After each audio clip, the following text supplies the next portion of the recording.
Only 10 days left for Mahalaya 2025. Falling on September 21st, it marks the end of Pitru Paksh and the start of Devi Paksh. Know the date, tithi, and rituals. Devi Paksh begins on the day of Mahalaya, while the Pitru Paksh, which is a time of grief, ends on the same day.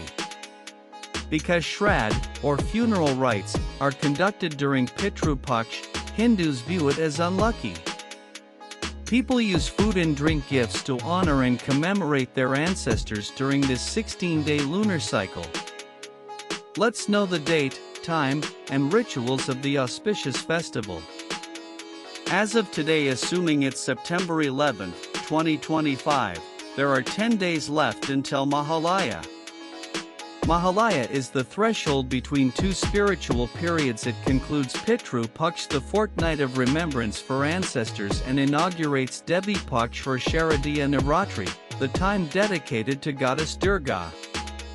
It is believed that on Mahalaya, Durga leaves her abode, often said to be Kailash, and begins her journey to her paternal home on earth, preparing for her annual descent.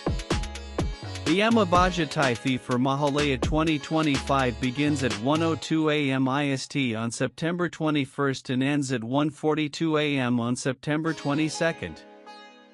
Some other Muhurat timings common to the day: Rahu Kalam or Roina Muhurat and Kutup Muhurat vary by region. For example, in one reference Ujjain, Kutup Muhurat was 11:55 a.m. 12:43 p.m. and Roina Muhurat 12:43 p.m. 1:32 p.m. Sunrise is around 6:19 a.m., sunset approximates 6:20 p.m. in that same reference. Tarpan is the ritual of offering water, sometimes mixed with sesame, rice, etc., to one's ancestors, seeking their blessings, and remembering them with humility and gratitude. On Mahalaya, many believe that the souls of departed ancestors visit the earthly realm after the completion of Pitru Paksh, and Tarpan helps in appeasing them, ensuring peace for their souls and blessings for the living. One of the most iconic traditions of Mahalaya is the broadcasting of Mahishasura Mardini, a devotional radio recording script combining Chandipath verses of Durga's battle with Mahishasura, songs, and narration. It begins in the early morning, often before dawn, awakening devotion. The voice of Virendra Krishna Bhadra is legendary in this, carrying a combination of poetic waking and spiritual charge. The basic myth is Mahishasura, a powerful demon who had boons protecting him, had to be defeated by a goddess endowed with the powers of many gods. Durga is thus born, fights the forces of evil, and Mahishasura is slain, symbolizing the final victory of good over evil. In West Bengal, Mahalaya is deeply embedded in the collective consciousness.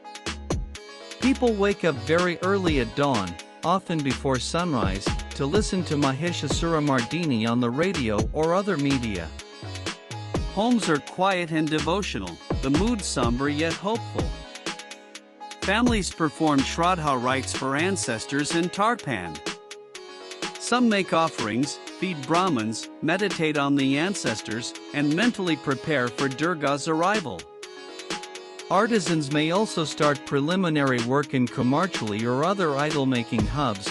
Eyes are painted or finishing touches given, symbolically imbuing life into the idols. In other states of India, regions with Hindu populations also observe Pitru Paksh rituals, Shraddha, Tarpan, and remembering ancestors. The exact customs vary in some places. Special offerings are made at riverbanks in others. People fast or give charity in memory of the departed. In South India, Mahalaya Amavasya, often called Malaya Amavasya, is observed with sullen rites and also temple rituals. There may not always be the same level of public broadcast tradition of Mahishasura Mardini, but the essence of remembrance, spiritual reflection, and preparing for the goddess AR.